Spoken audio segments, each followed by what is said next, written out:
Alright, mga kaplastic. And this is me again, Big Sue. Right back at it again with another content.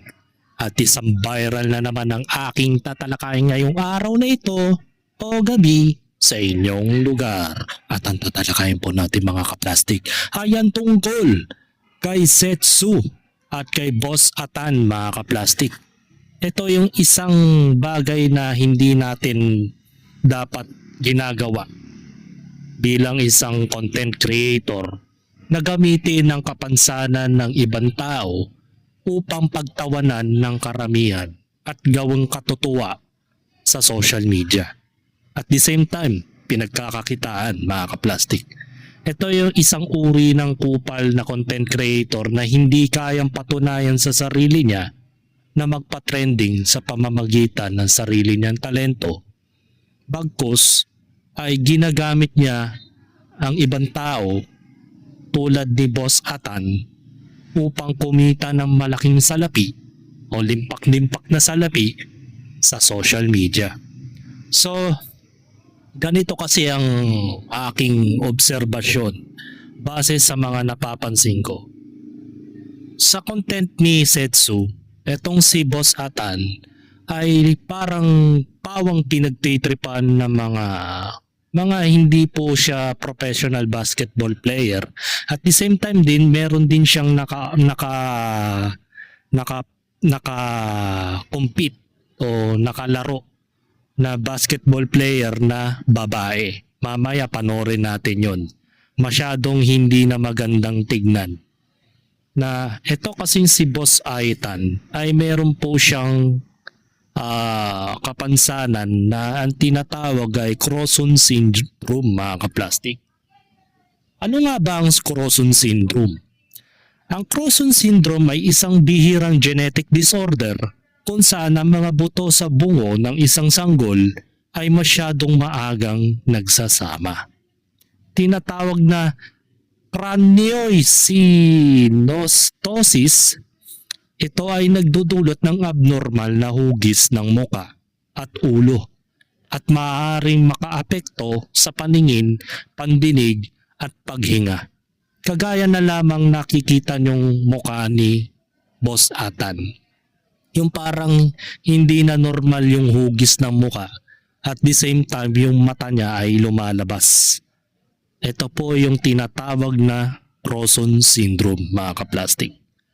So ito ay isang abnormalidad ng genetic disorder na habang nade-develop ang sanggol sa sinapupunan ng kanyang ina ay hindi normal yung kanyang development.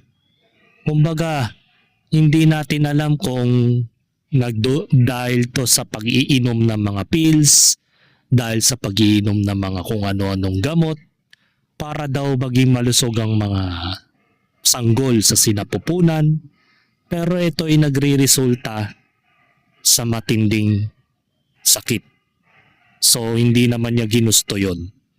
Kaya lumaki siya na ganito ang itsura niya at pinagtatawanan ng mga tao at pinagkakakitaan pa ng bullshit na content creator na si Setsu mga kaplastik. So panoorin natin bagong lahat lumang iba mga kaplastik ay nagpost ang kanyang, hindi ko alam kung kanyang ina ito o nanay niya o something na relatives niya sa buhay, na maging ang kanyang kamag-anak na si Jonah Clemente ay pinagkakakitaan ng kanyang anak na si Boss Atan. So hindi ko alam kung nanay niya to Paki-comment na lang po. Kumikita lang naman siya ng $162 o pagpalagay na natin na umaabot na rin ng halos 10,000 piso ang kinikita niya sa Facebook Meta dahil sa views mga kaplastik. Hindi lang po si Setsu ang kumikita sa kanya mga kaplastik, kundi itong si Jonah Clemente. Diba? Siya kasi ang main character ng content na ito. Kaya lumobo ng 145,000 followers. Na-create po ito noong June 2021. Mga kaplastik.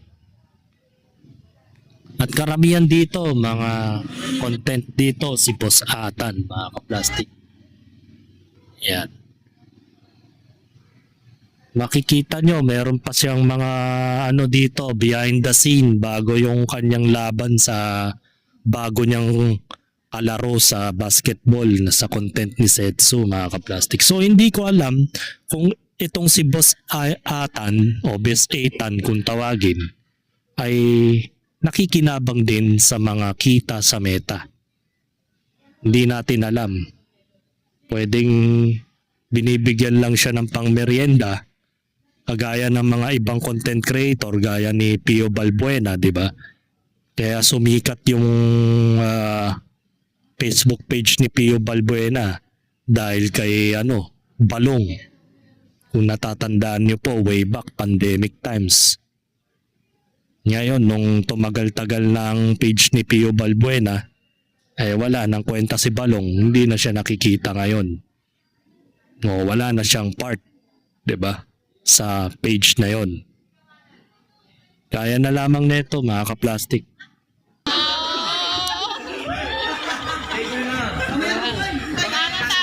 Tama.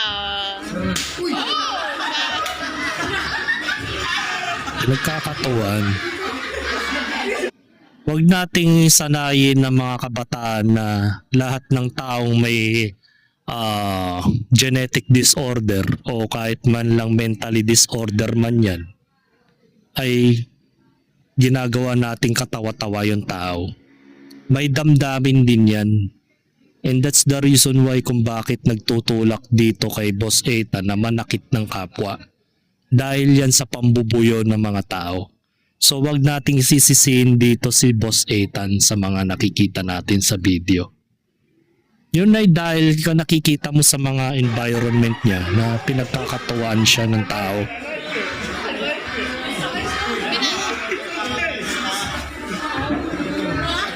Actually sikat naman to si pinagkakaguluhan nga siya .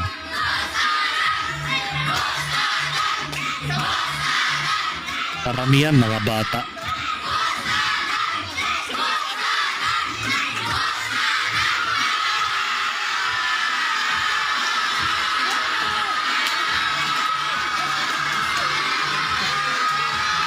Siyempre, tuwan-tuwa si nanay dahil nakikita niya na talagang sikat na sikat ang kanyang anak. Baga, hindi naman habang buhay ang kasikatan ng isang tao. So hanggat maaga pa, kung halimbawa kumikita na kayo, mag-invest na kayo ng ibang bagay habang nakakahakot kayo ng pera. Siyempre, hindi naman habang buhay itong si Boss Ethan dahil may kapansanan, possibly na baka hindi magtagal ang buhay niyan. 'Di ba? Hindi naman sa pananakot, mga kaplastik. So panoorin natin yung mga ilan sa mga content ni Setsu na lubhang nakakasira na ng emosyonal ng isang kagaya ni Boss Ethan na may kapansanan o may sakit na Croson syndrome. Panoorin natin to.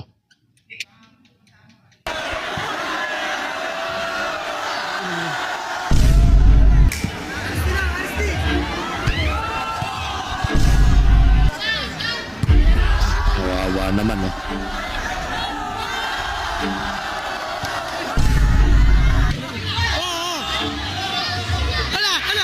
Madating sa point na nagkakapisikalan at kinakagat siya.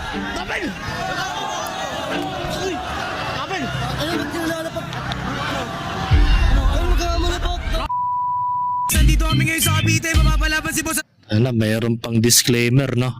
Alatang-alata naman yung disclaimer mo, hindi naman talagang intention mo naman talagang makapanakit yung tao. So tingnan natin yung iba pa. Grabing balyahan.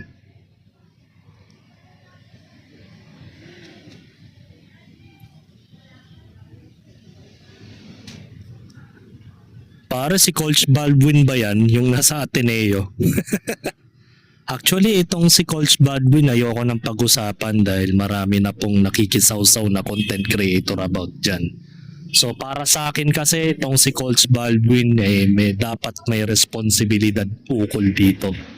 Dahil syempre siya yung may pakananong mga nangyayaring training daw doon sa Dalampasigan na ginanap doon sa isang probinsya yata yon. So hindi ko alam kung ano eksaktong probinsya yon. Bacolod something, ano yan, ewan ko kung sa Bacolod. Pero para sa akin, nangangamoy hazing yun mga kaplastic. Kasi karamihan naman talaga sa mga universidad, lalo na kung ikaw ay sikat na tao at popularidad ka na, responsibility siguro ng isang individual na kailangan maging miyembro ka ng isang organisasyon. Hindi talaga mawawala yan mga kaplastic. May mga point of view din na darating sa punto na talagang sa pilitan nilang kukunin yan as a member of the organization o fraternity mga kaplastic. Para sa akin, para sa akin lang mga kaplastic, it is hazing. Isa crime yan mga kaplastic. Meron talagang nangangamoy na hazing dyan sa nangyari na pagkamatay ng 2 basketballista ng Ateneo. So rest in peace po sa inyo.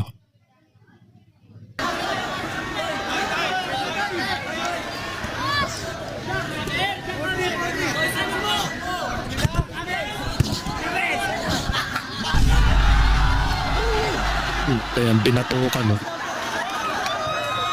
Hindi na normal yan mga kaplastik. Baga pinagpapasensya na rin ng normal na player yan, yung walang kapansanan, yung mataban lalaki. Kung papatulan mo yung may sakit, hindi ka na nalalayo sa kanya. Kaya nagiging ganyan yung tao, mga kaplastik, nananakit na ng tao. Kaliwat ka ng pambubuyo ng mga namanonood at the same time. Siyempre, nasasaktan din yan, tao din yan eh. Tsaka maikli lang ang pasensya ng mga ganyang klaseng tao na may kapansanan. Sipin mo na lang ikaw may kapansanan ka tapos pagtatawanan ka all day. 'Di ba? In the very beginning talagang ikaw yung tampulan ng mga tukso, kung ano-ano mga pinagsasasabi, minsan tinatawanan ka pa ng walang dahilan. So nakaka-insulto yun mga kaplastik kasi wala ka namang ginagawang masama sa kanila pero pinagtatawanan ka.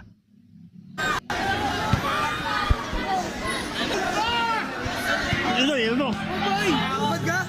Hindi, ubad. Oh guys, mag-uubad daw si Boss ano? Grabe, physical.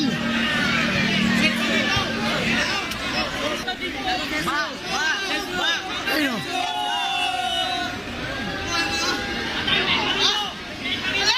No. Hop, hop. Patay, pirat. Tinulak ba naman? Ay, laro lang. Pare, wag mong pagsabihan yung tao. Toral nabubuyo eh. Inaasar. Rebound! Sinumo! Hop, hop! Foul, foul, foul! Foul, foul! Foul, foul, foul, foul, foul! Yari ka! Hala! Hala! Hala! Hala! Rebound! Foul! Patay! 5-4! 5-4! Bawi! Patay! Kami namin! Ayaw! Wala! Wala! Sige! Akin ba Ayaw na siya guys! Daya mo ba Uwi ka na lang! Uuwi na yan! Uuwi na yan! Yakin daw guys! Ang lakas nilang mga asar eh. Tigay! Nagkakaroon na ng sama ng loob. Ang galit. Bosot on break time! Ha! Depensa! Oh! Ang bata! Sinapak pa talaga. Hala! Kinagat. Bakit ka nangangagat? Ha? Kinagat ako.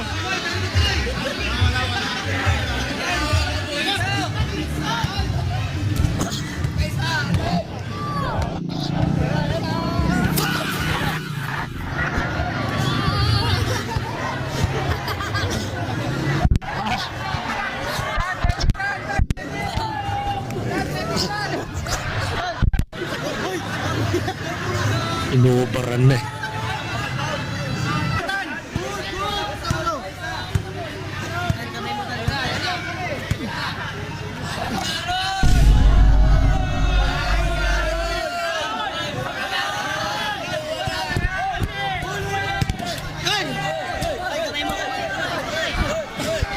Sabi mo.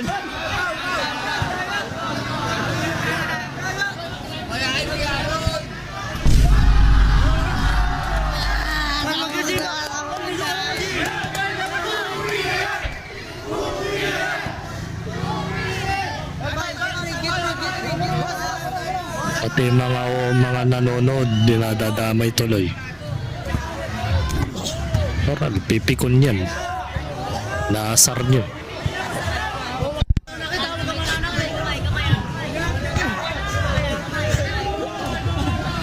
Amin, sabi. Kapit. Nananakit no. Kapiling! Pag pinatulang ka yan.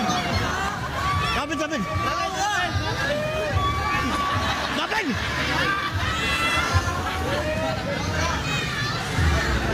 Kapit! Kapit! So basahin natin mga comment, tingnan natin kung may magsasabi na matino. Tab Baldwin nanonood sa iiban mo na Boss Ethan. Ay, di ba? Yung nagkamali sa husga. Na, Tab Baldwin.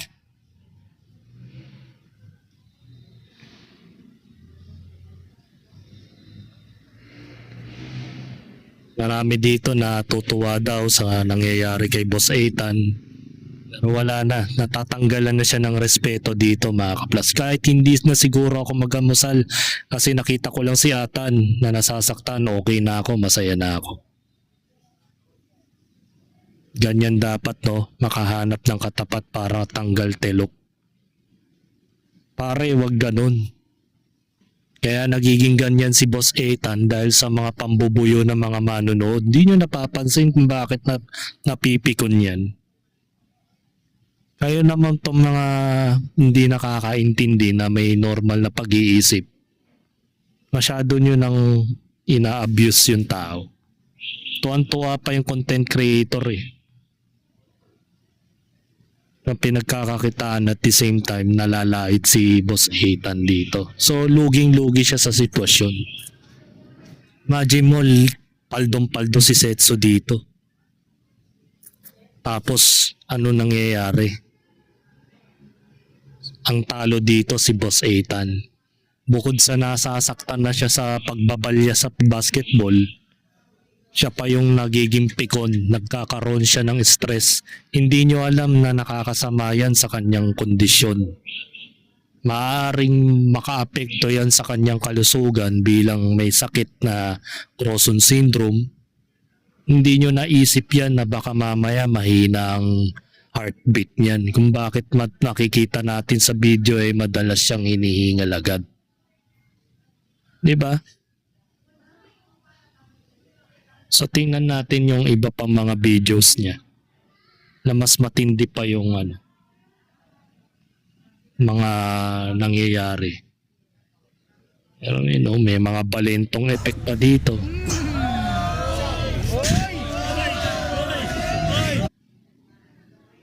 Nagawa nilang katuwaan. Sorry.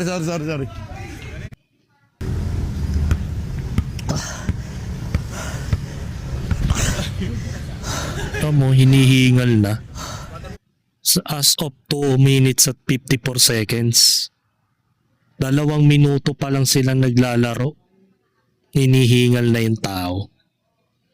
Hindi nyo ba na iisip na baka umabot sa puntong atakihin sa puso yan dahil sa kanyang kondisyon. Pinagkakakitaan pa sa social media ng tarantadong content creator na to. Di ba kayo naaawa tapos nilalait-lait nyo? May kapansanan na yung tao tapos yung nanay niya hindi man lang pinagsasabihan yung mga bashers. Even yung mga manonood dyan.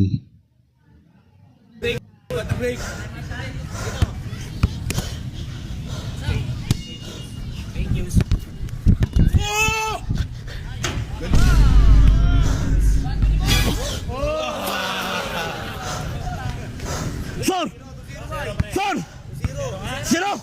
Wala kang pesin na, wala kang pesin. Pesin na, di pesa mo, Stan. Pesin ka yan. Kiss, kiss. Dinig na dinig dito yung sa camera yung hingal nun. お前はもう死んでいる。 Babatok na. Dapat! Diba yan yung may mga talagang pwede niyang gawin sa kalaro niya. Frustration. Ito pakita natin po yung isa sa mga naging controversials para kay Boss Ethan.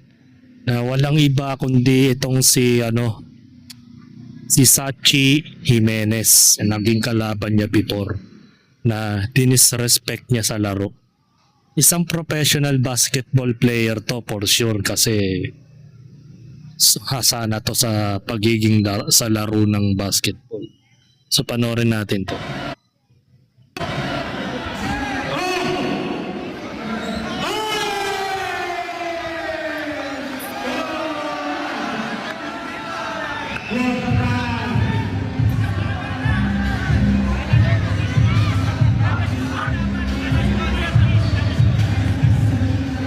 Parang easy jersey yan ah.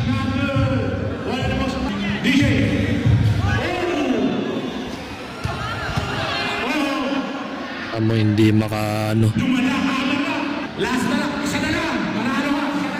maka-offense o maka-defense si Sachi dito eh.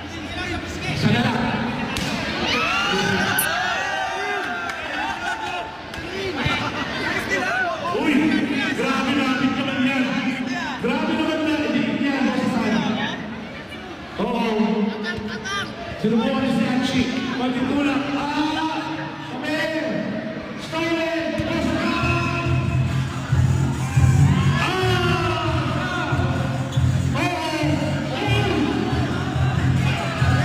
Talsik si Sachi. Pinabayaan na lang eh.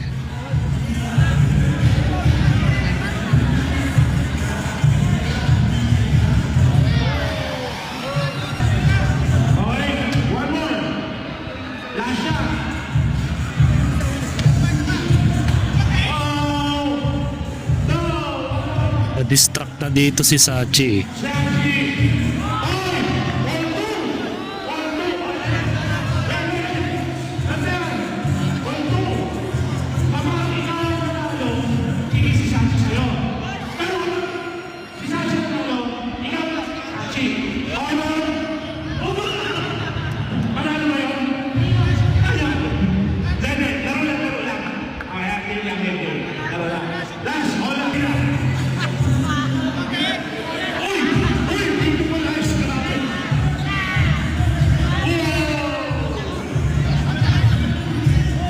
Pero hindi yan magpapambuno, babae yan eh. Hindi na lang siya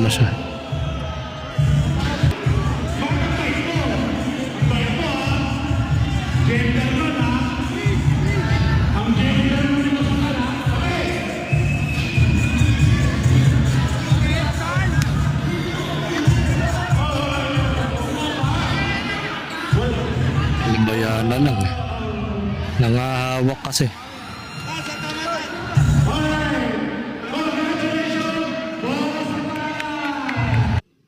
So basahin natin yung comment ng iba. May toyo yan, bakit pinaglaro yan? Naawa ko sa babae kung nakagat yan, wala ng karir kung bakit kasi kung alaga-alaga lang. Tinatanggal kasi yung tali o pinapakawalan pa ginawang hayop si Boss Ethan. Grabe naman si Idol, walang awa kay girl.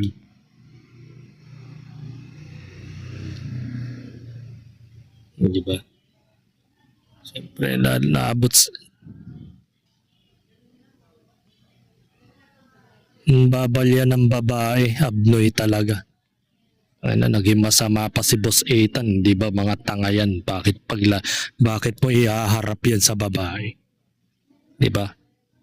Tarantado rin to si Setsu eh. Panoorin natin yung balita dahil dyan. Nag-viral kasi to eh. Samantala, nabahala mga netizens matapos kumalat ang viral one-on-one video ni Sachi Jimenez at Boss Atan na nagpakita ng pisikal na banggaan at nagbunsod ng diskusyon tungkol sa kaligtasan ng basketball content online. Ang ibang detalye alamin sa pag-abante ni Jake Miculob.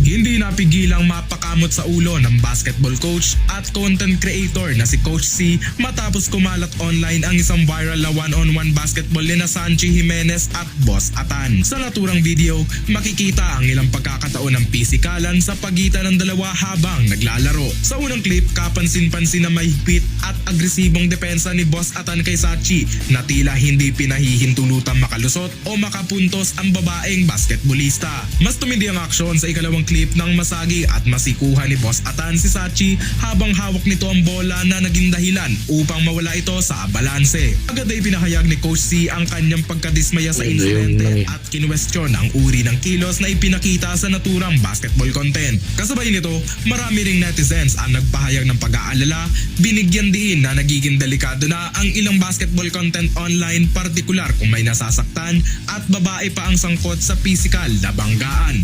Ako si Jake Miculob, Banda Sports, now na. Sino ang dapat sisihin dito sa puntong ito?